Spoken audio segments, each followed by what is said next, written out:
Sir hero Nagarjuna గారి పైన హైడ్రాకు ఫిర్యాదు వెళ్ళింది సార్. అంటే ఎన్ కన్వెన్షన్ ఏదైతే ఉందో అది చెరువుని ఆక్రమించి కట్టారు అని చెప్పేసి ఆరోపణలు అయితే చేస్తున్నారు. మరి ఎన్ కన్వెన్షన్ కూల్చివేసే దిశగా మన హైడ్రా ప్రయాణిస్తుందా అని మీరేం చెప్తారు సార్? ఆయన చెరువుని ఆక్రమించి కట్టారు అనేది కొత్త ఆరోపణ ఏం కాదండి. గతంలో కూడా ఈ ఆరోపణ వచ్చింది. ఓకే, ఆయన మేనేజ్ చేసుకున్నాడు. అలాగే ఇప్పుడు కూడా మేనేజ్ చేసుకోవచ్చేమో అనుకుంటున్నాను నేను. అంటే పైగా ఇప్పుడు ఉన్నది కాంగ్రెస్ ప్రభుత్వం. నిజానికి కాంగ్రెస్ ప్రభుత్వం నుంచి రకరకాల ప్రయోజనాలు పొందినటువంటి కుటుంబం అక్కినేని వారి కుటుంబం. ఆ కుటుంబం ఒక దశలో అంటే వారు స్టూడియో నిర్మించడానికి స్థలాన్ని కేటాయించింది కూడా కాంగ్రెస్ ప్రభుత్వమే.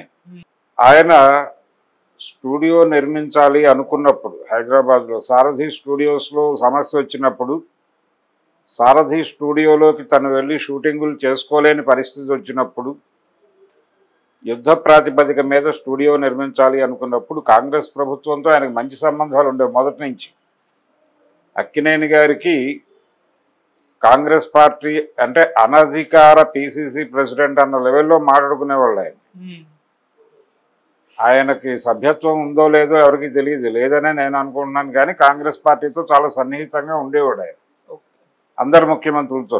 బ్రహ్మానంద రెడ్డి దగ్గర నుంచి మొదలు పెడితే, నీలం సంజీవ్ రెడ్డి గారి దగ్గర నుంచి మొదలు పెడితే దాదాపుగా కాంగ్రెస్ పార్టీ ముఖ్యమంత్రులందరితోనూ ఆయనకు సన్నిహిత సంబంధాలు ఉన్నాయి. వెంగళరావు గారు, చెన్నారెడ్డి గారులతో అయితే విపరీతంగా ఉన్నాయి.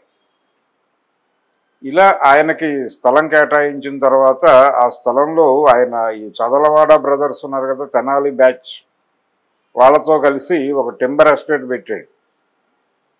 అన్నపూర్ణ టింబర్ ఎస్టేట్స్ అనే పేరుతో 7 acres పెట్టాడు ఆయన. అప్పుడు రామారావు గారు ముఖ్యమంత్రిగా ఉన్నారు, తెలుగుదేశం పార్టీ ప్రభుత్వం. వారు నోటీసులు ఇచ్చారు, మీకు సినిమాలు తీసుకోవడానికి కదా మేము స్థలం ఇచ్చింది, టింబర్ ఎస్టేట్ ఎలా పెడతారు, ఇమ్మీడియట్గా ఆ స్థలం హ్యాండ్ ఓవర్ చేయండి అని. ఆయన కోర్టుకు వెళ్ళి స్టే తెచ్చుకుని ఆ టింబర్ ఎస్టేట్ అక్కడి నుంచి తరలించాడు. స్థలం హ్యాండ్ ఓవర్ చేయలే గవర్నమెంట్. ఆ తర్వాత ఆ కేసు హైకోర్టుకు వెళ్ళింది. ఆయన తర్వాత రామారావు గారు 89లో మళ్ళీ గెలిచుంటే, ఆయన 3వసారి గెలిచుంటే ఈయన సుప్రీంకోర్టు దాకా వెళ్లాల్సి వచ్చేది. నాగేశ్వరరావు గారు అదృష్టం కొద్దీ ఆయన 89లో రామారావు గారు ఓడిపోవటం, ఆ తర్వాత చెన్నారెడ్డి గారు ముఖ్యమంత్రి అవటం, ఆ సందర్భంగా ఆ కేసుని ఆయన సాల్వ్ చేసుకున్నాడు. చేసుకుని వాళ్ళు హ్యాపీగా స్టూడియో రన్ చేసుకుంటున్నారు ఇప్పటికీ. కాబట్టి ప్రభుత్వాలని మేనేజ్ చేయటం అనేది అక్కినేని కుటుంబానికి ప్రత్యేకంగా ఈరోజు కొత్తగా ఎవరో చెప్పక్కర్లేదు, వాళ్ళకి ఆ విద్య తెలుసు.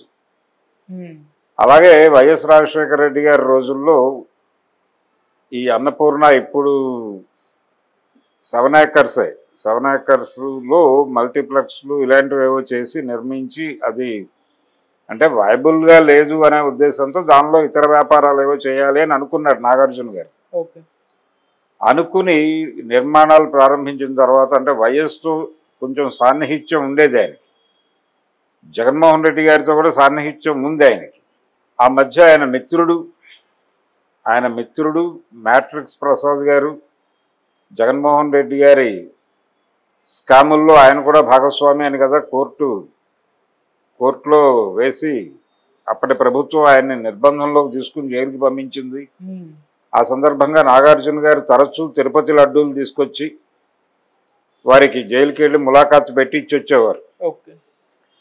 సో ఇలా ఒక రాజకీయ పరమైనటువంటి పరిచయాలు వాళ్ళకి చాలా పెద్ద స్థాయిలోనే ఉన్నాయి. అప్పుడు వైఎస్ రాజశేఖర రెడ్డి గారి బలం చూసుకుని నా ఈ స్టూడియోని ఇతర వ్యాపారాలకు మళ్ళిద్దాము అనే ఒక ప్రయత్నం మొదలుపెట్టారు అనేది పేపర్లో లీకేజ్ వచ్చింది.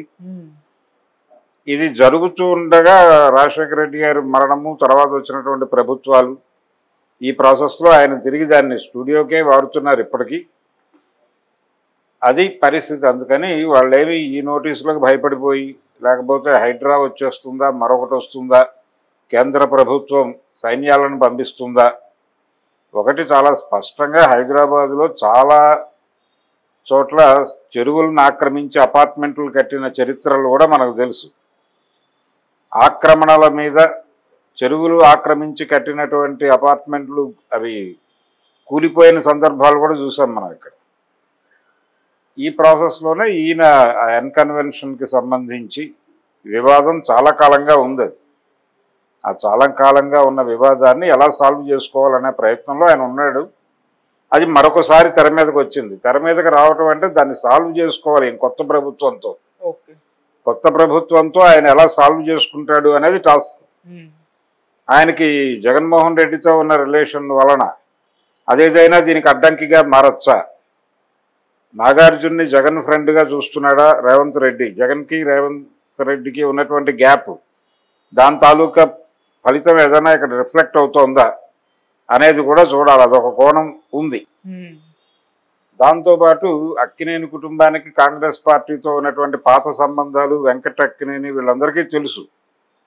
సో అట్నుంచి ఏదైనా బ్రిడ్జ్ ఏర్పాటు చేసి కేంద్ర